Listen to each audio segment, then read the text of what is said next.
नमस्कार, दैनिक साथी के डिजिटल प्लेटफॉर्म पर आपका स्वागत है। सेवा पखवाड़ा के तहत सहकारिता मंत्री डॉक्टर बनवारी लाल आज बावल उपमंडल के गांव धारण पहुंचे, जहां उन्होंने संविधान निर्माता भीमराव अंबेडकर की प्रतिमा का अनावरण किया। वहीं स्वच्छता अभियान का भी शुभारंभ किया। इस मौके पर बड़ी संख्या में ग्रामीणों ने उनका फूल मालाओं के साथ जोरदार स्वागत किया। इस मौके पर उन्होंने तीसरे मोर्चे से लेकर राजस्थान के घटनाक्रम पर खास बातचीत करते हुए कहा कि खुद की पार्टी संभल नहीं रही, देश को कैसे जोड़ पाएंगे राहुल गांधी। राजस्थान में हो रही कुर्सी के लिए आपस में लड़ाई, कांग्रेस मुक्त भारत की ओर अग्रसर है कांग्रेस। वहीं तीसरे मोर्चे के गठन पर उन्होंने कहा कि चुनाव के वक्त हर बार बनता है तीसरा मोर्चा। सब जानते हैं चुनाव में होता है कितना असर। तीसरे मोर्चे के नेता हैं सभी महत्वाकांक्षी। आगे उन्होंने कहा कि प्रधानमंत्री नरेंद्र मोदी का नहीं है कोई विकल्प। जी हां, सहकारिता को बढ़ावा देने के लिए दिल्ली में आयोजित हुई बैठक के विषय में कहा कि सहकारिता विभाग से ही आत्मनिर्भर भारत का होगा सपना पूरा। सहकारिता विभाग में पैक्स है प्राथमिक यूनिट, पैक्स को बनाया जाएगा मल्टीपर्पज सर्विस सेंटर। स्वयं सहकारिता ग्रुप को ऑपरेटिव ग्रुप में करेंगे रजिस्टर्ड, कंपनी एक्ट के तहत करेंगे रजिस्टर्ड। पैक्स का हो रहा है कंप्यूटरीकरण। जी हां, नवंबर तक 60% पैक्स का कर दिया जाएगा कंप्यूटरीकरण। राष्ट्रीय स्तर पर सहकारिता विभाग में जल्द होगा बड़ा बदलाव। प्रदेश में भी देखने को मिलेगा बदलाव का असर। एक तरफ भारत जोड़ो यात्रा कांग्रेस चला रही है, दूसरे पड़ोसी राज्य राजस्थान में जो है टूटने की बात है, तो इसको को किस तरह से देखते हैं? ये तो आप प्रत्यक्ष को प्रमाणित क्या जरूरत है, तो आपके सामने कि खुद की पार्टी तो संभल नहीं रही, इतना बड़ा देश कैसे जोड़ पाएंगे। अभी कांग्रेस की सरकार है राजस्थान के अंदर और वो मुख्यमंत्री की कुर्सी की लड़ाई हो रही है। जिस तरह से आप कह रहे हो तीसरा मोर्चा बनेगा, तो इसी तरह उनका हाल होना है।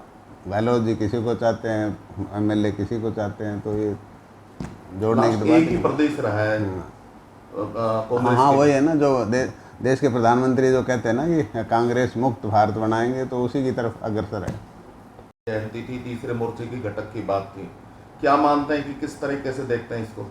देखो, आपने भी देखा होगा कि जब चुनाव आता है तो हर बार ये तीसरा मोर्चा बनता है और उस तीसरे मोर्चे का क्या असर होता है वो आपने भी देखा होगा। तो इसी तरह इसका भी ऐसा ही असर होना है, क्योंकि सभी लोग महत्वाकांक्षी हैं, हर आदमी प्रधानमंत्री का दावेदारी ठोकता है। तो ये तीसरा मोर्चा कभी सिरे चढ़ने वाला नहीं है।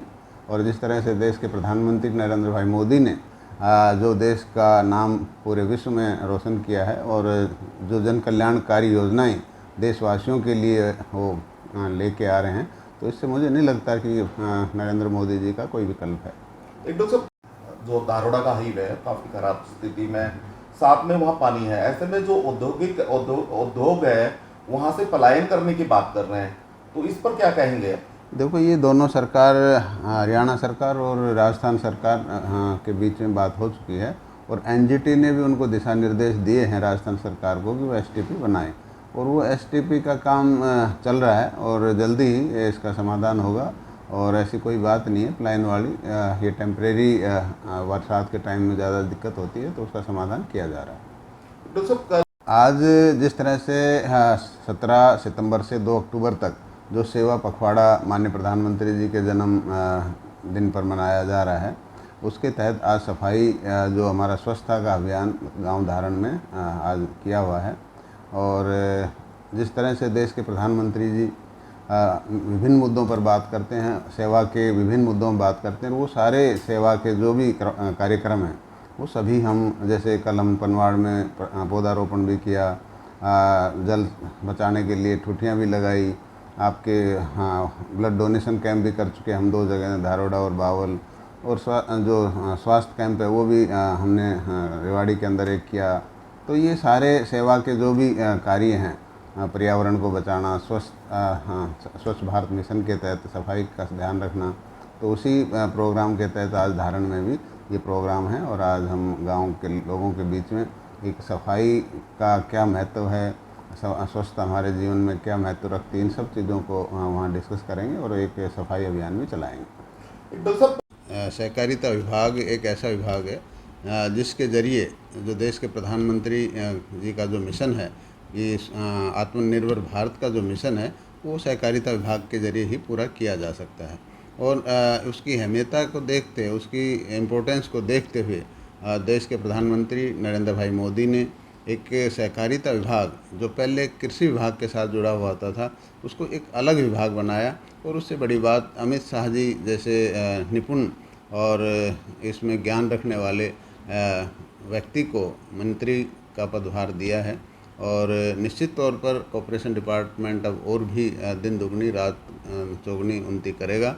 और सभी जो मिनिस्टर थे पूरे प्रदेश के जो सहकारिता मंत्री थे उनकी मीटिंग अभी माननीय अमित शाह जी ने दिल्ली के अंदर बुलाई थी। और उसमें एक तो इसके सुधार के लिए कि हम इसको और कैसे सुधार सकें ताकि ये किसानों के लिए और इसका फ़ायदा पैक्स के ज़रिए ले सकें। तो पैक्स एक हमारी प्राइमरी यूनिट है जिससे किसानों को लोन मिलता है, बीज खाद के पैसे मिलते हैं। तो पैक्स को हम सबसे पहले तो कंप्यूटराइज करने जा रहे हैं और वो हमारा कंप्यूटराइजेशन का काम चल रहा है और पूरे देश के अंदर चल रहा है, हरियाणा के अंदर भी चल रहा है। तो हमारी जो पैक्स हैं उनको 60% तक हम नवंबर तक इन जो हमारा ऑनलाइन सिस्टम है CBS के साथ जोड़ देंगे ताकि जो लेन देन है उसमें ट्रांसपेरेंसी आए। अब तक तो क्या था कि लोग हाथ से काम करते थे तो लोग विश्वास नहीं करते थे कि पता नहीं हमारा पैसा कहाँ जा रहा है। लेकिन अब जब ऑनलाइन हो जाएगा तो हर आदमी अपना देख सकता है कि मेरा पैसा सही जगह गया है। और हेड ऑफिस में भी हम बैठ के देख सकते हैं कि लेन देन ठीक हो रहा है कि नहीं। तो सबसे पहला स्टेप तो कंप्यूटराइजेशन का चल रहा है। उसके बाद जो हमारी पैक्स हैं इनको मल्टीपर्पज़ सर्विस सेंटर बनाया जाएगा ताकि जो अब हमारी पैक्स वाइबल काफ़ी पैक्स हमारी डिफंग हैं, काम नहीं हो रहा, उन पर काम नहीं कर रही, इनको वाइबल कैसे बनाया जाए उसके लिए भी इनको मल्टीपर्पज़ सर्विस सेंटर बनाया जाएगा। उस बायलाज बदले जा रहे हैं। माननीय अमित शाह जी ने कहा कि हम अभी बायलाज बदल रहे हैं, उसकी जो कॉपी हमारे पास स्टेट्स में आ जाएगी और उसके बाद स्टेट्स में भी वो बायलाज लागू होंगे। और फिर ये जो रजिस्ट्रेशन होगी, जैसे चाहे आपका सेल्फ हेल्प ग्रुप है, इसको भी हम कोऑपरेटिव एक्ट के तहत ही रजिस्टर्ड करेंगे ताकि उनको भी ज़्यादा से ज़्यादा हम मदद दे सकें। और जब कंपनी एक्ट के तहत इनकी रजिस्ट्रेशन होगा फिर ये जो भी हमारा जैसे पैक्स हैं इनके अंदर कुछ भी आप सामान बेच सकते हैं। जो भी हमारे आपके कोऑपरेटिव डिपार्टमेंट चाहे हैफेड का है चाहे